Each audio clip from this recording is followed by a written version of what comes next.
way, so they may see your Son, Jesus Christ.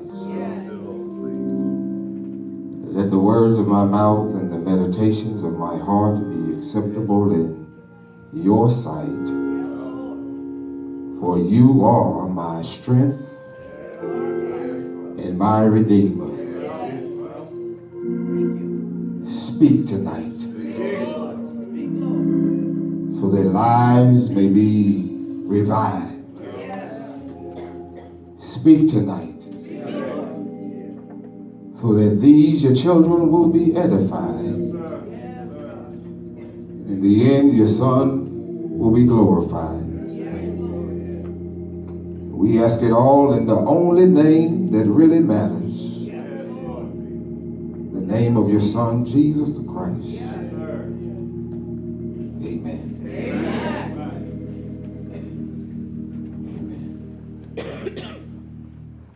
Giving honor to God and to the angel of this house, these brother preachers, Liggins and Reverend Henderson, Reverend McDaniel, Reverend Milton, and there's others, Reverend McDonald. Thank God for all of you, my brothers and sisters. I greet you all in that wonderful name. The wonderful name of our Lord and Savior, Jesus Christ. There is a word on this last night of revival coming out of the book of Joshua, chapter 5. Joshua chapter 5.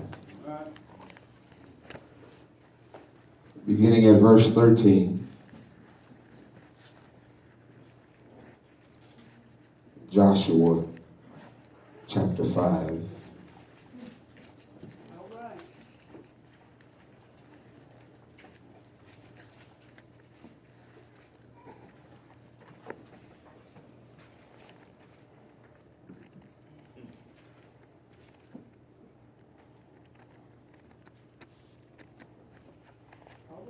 I've been here before. I'm going to go again because it's personal.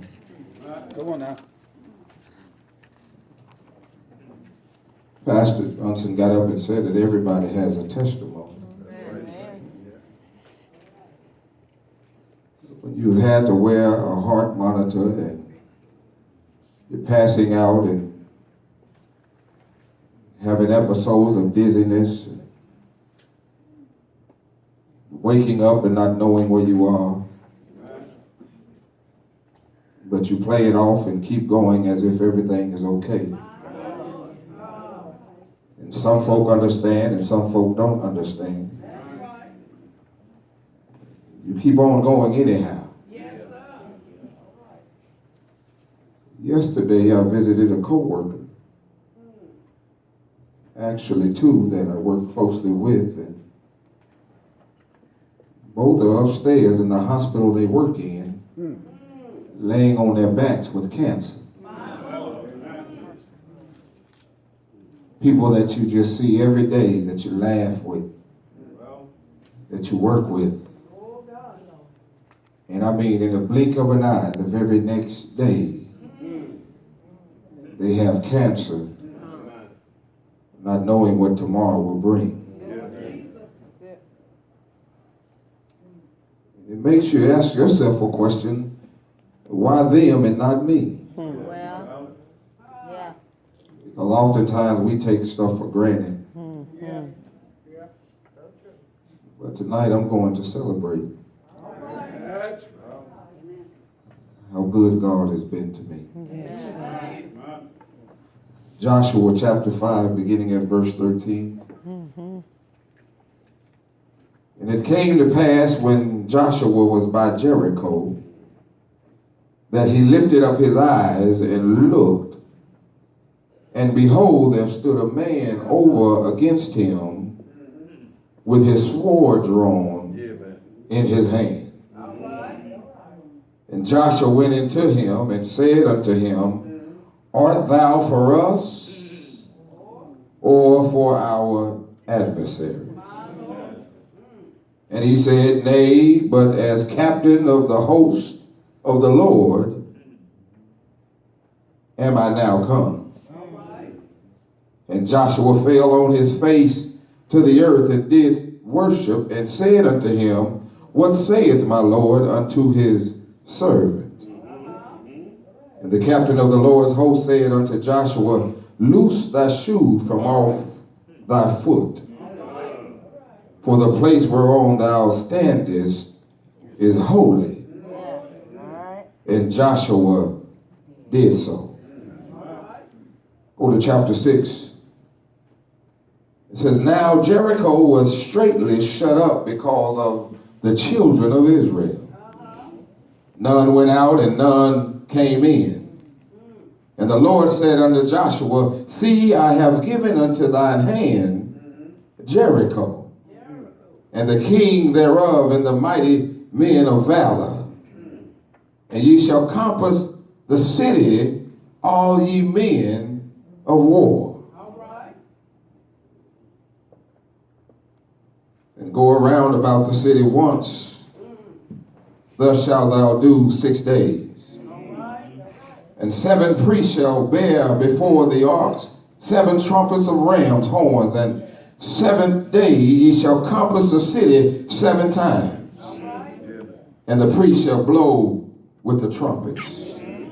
And it shall come to pass that when they make a long blast with the ram's horn, and when you hear the sound of the trumpet, all the people shall shout with a great shout. And the wall of the city shall fall down flat, and the people shall ascend up, every man straight before him. Amen. Amen. You may be seated.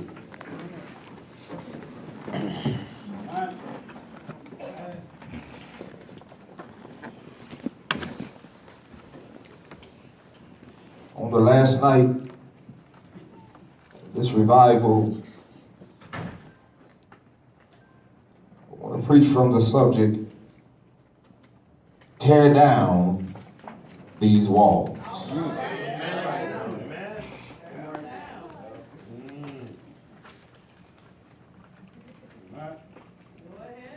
I'm pausing so that would sink in, because some of y'all got some walls up right now. Right.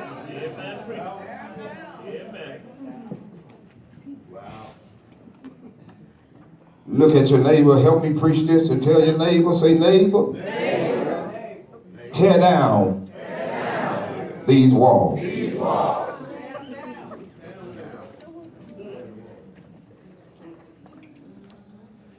Israel has finally entered the promised land, and it has taken them 40 years to get there.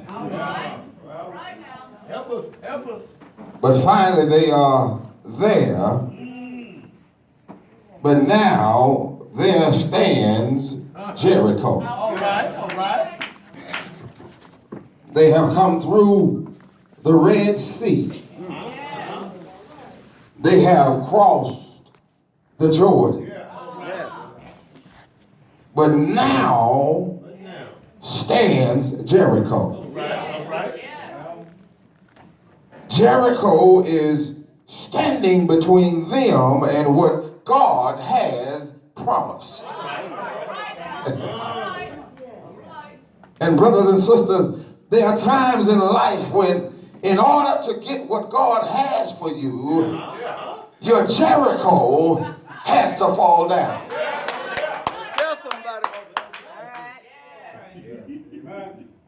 I said it from the beginning, you have to ask yourself a question. What is the Jericho in your life? Jericho can be a place, a person, a passion, a pleasure, a possession. Come on, somebody.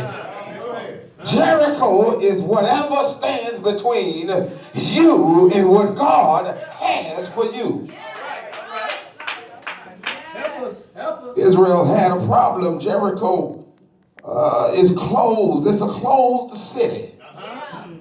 The Bible said because of the children of Israel, Jericho is straitly shut up. Another translation says that Jericho is tightly shut up. God Almighty. And already, I'm about to start a fight with y'all. Y'all already looking at me as if I did something to you. Stole your money, got your food, robbed your house. Some of y'all looking at me already tightly shut up. Come on now. I like the Bible because it says that nobody was going in the city or coming out.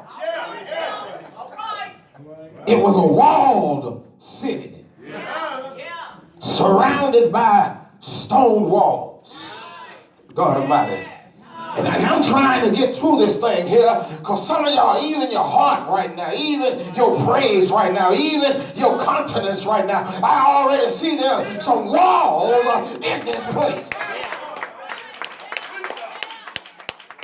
And I'm going to keep on preaching until I tear down some walls. Y'all ain't got to get with me here. Yeah, I'm going to keep on. I'm going to come with my hammer. I'm going to come with my jack. I'm going to come with my fist. I'm going to come with God's word until I tear down some of these walls that's in this place.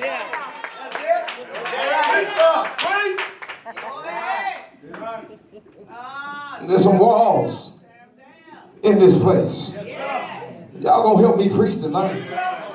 Yeah, because I'm tired. This is my third night. Y'all just been coming out here sitting down, looking at stuff. I've been up here shouting, hollering, screaming, sweating, working, and everything else. And y'all ain't going to look at me tonight as if I ain't got nothing to say. Y'all going to help me preach tonight. Look at your neighbor and say, we going to tear down some walls tonight.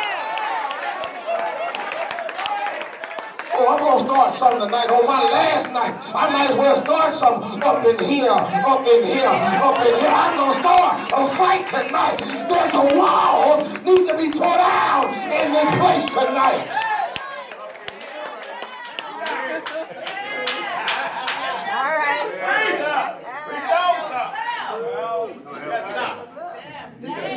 Yeah, your neighbor sitting next to you, they got a wall up.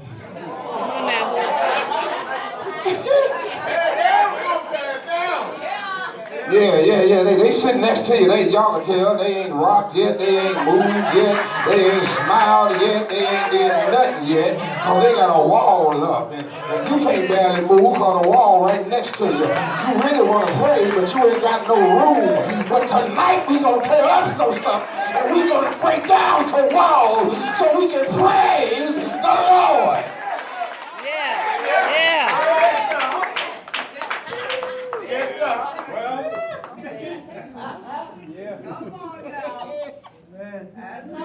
Israel is faced with what appears to be an insurmountable obstacle. It looks like, Pastor Johnson, that it's in an impossible situation. Israel needed another miracle. God has just brought them miraculously across the Jordan into the land of promise.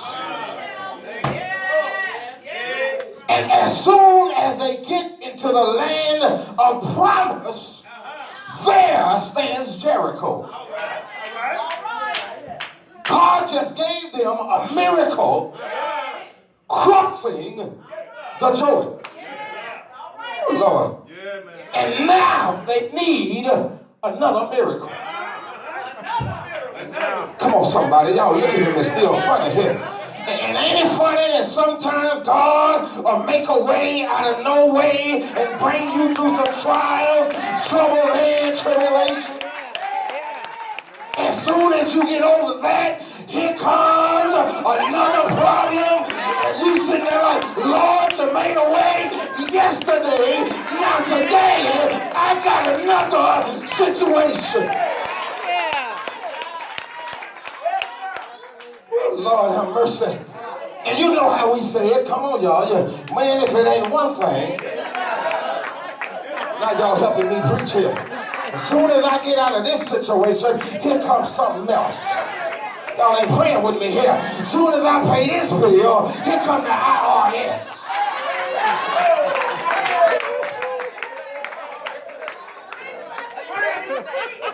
Oh Lord, I digress. I'm getting personal.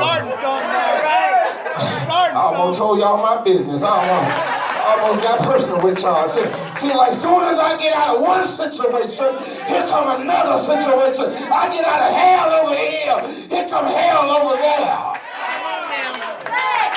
You're right about it. Tell the truth, Pastor. Some of y'all still ain't moved yet. I get one child straight. Can I get some help in here?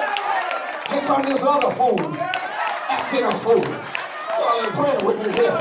I got one friend, we done worked it all out. And here come the other friend acting funky. Acting all weird. What is wrong with one time I'm right and then the next time something's wrong? Oh Lord have mercy. Come on now.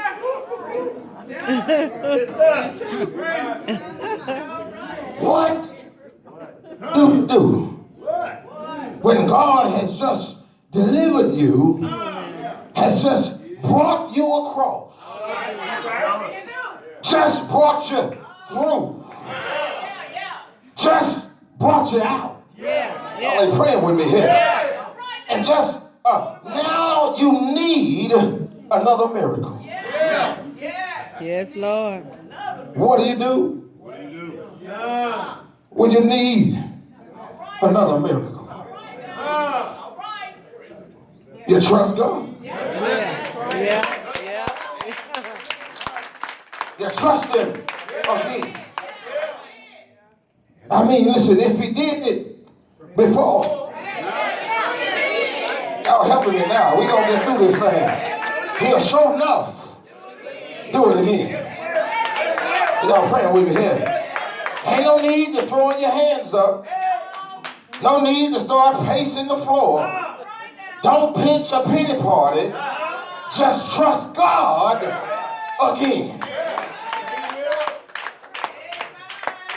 We have to come to the place as the people of God where we view life's obstacles not as dead ends, but as opportunities for God to work, God Almighty, in our lives. Can I tell y'all something? God works best in our lives when we are faced with situations that we cannot handle. While you handle it, God don't need to show up. It's when you lose control that you need a God that can fix and handle what you can't handle. God works best in our lives when we are totally out of the picture. Can I tell you something? The reason why He ain't working and can't work in your situation because you grabbing a hold of what He's trying to handle. Tell somebody, Pastor. Y'all might want to say amen or say ouch. It don't matter to me. Give me one of them. It don't really matter to me. If you learn to let go of it and let God handle it, God can handle it better than you can, because if you handle it, it wouldn't be out of control.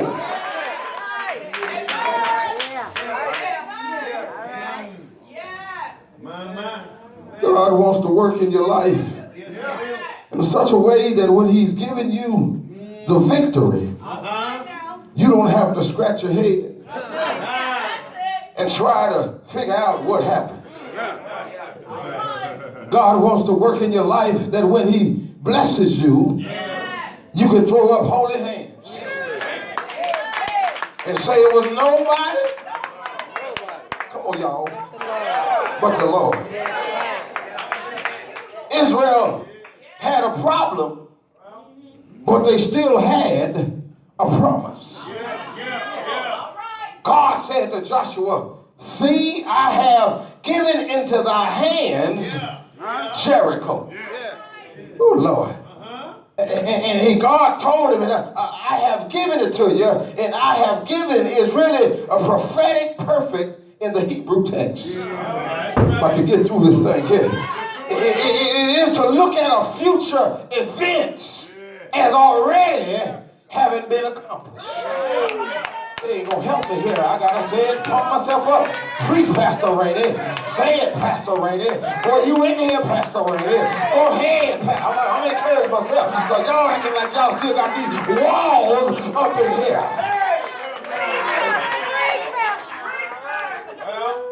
And I like that God says something in future reference.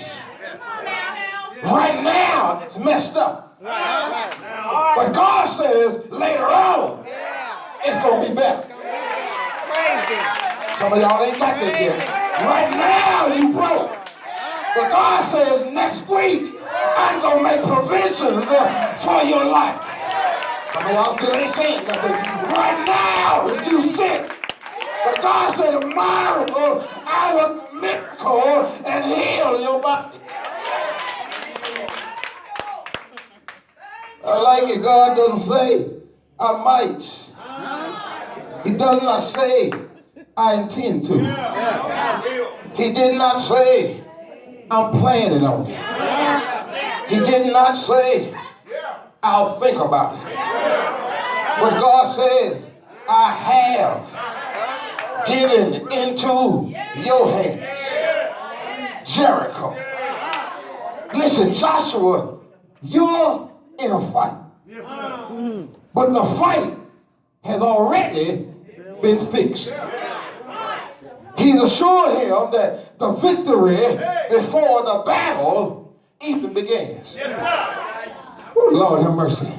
And I was late coming to church tonight. I was riding, I was fussing. The wife got home and I was like, now look now, we got to get on in the car. Now you're going to have to, I don't know what you're going to wear, but you're going to have to hurry and get dressed. And I said to her what I said earlier, you ain't got to preach, you just going to sit down. She's like, yeah, I don't care what you put on. Put your clothes on and get up in here and have a seat.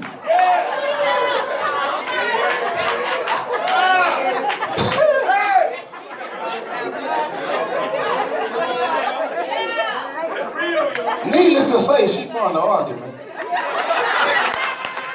So I was late anyway. And I had to sit in the car the whole time, just quiet. Like, boy, I told her 30 minutes to get ready, and I'm still late. Come on, somebody. Come to church. I gotta loosen y'all up in here.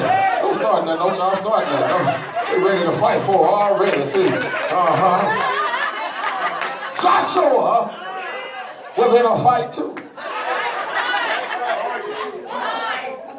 But God says that the fight has already been fixed. That the battle is already won. Victory is already yours. Can I tell y'all something? Drop this little nugget. I'm going to get through here so we can go home. Sometimes we worry and fret for no reason at all. Like some of y'all doing it right now. Some of y'all, you worried about something that's outside the church. You worried about your kids. You worried about your bills. You worried about how stuff gonna work out. You worried about how you gonna get through it. You worried about how it's dark. You don't know how it's gonna work out. You worried about all this stuff. And God already told you that you are a child of mine. And I don't know why you worried, but I own 1,000 cattle. I got everything under control. Why you worried?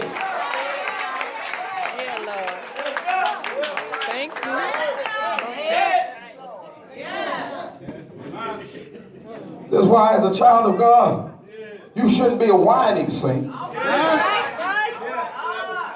You ought to remember that you are a victorious saint. The Bible says that we are more, come on y'all, than conquerors. That the battle is not yours. Oh, now y'all get with me. It's the Lord's. He's already won over 2,000 years ago on a hill called Calvary. Well, they're going to make me cut across the field. And I get to talking about Calvary, I get chills, I get tears. If I just start thinking about Calvary, I just start losing my mind because I start thinking about what God did out on a hill called Calvary. That whatever I worried about, he grabbed it, he put it on the cross, he nailed it on the cross. He said, don't worry about your sins, don't worry about your fault. I already picked it out on Calvary.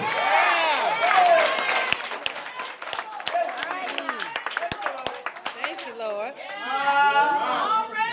They had a problem. They had a promise.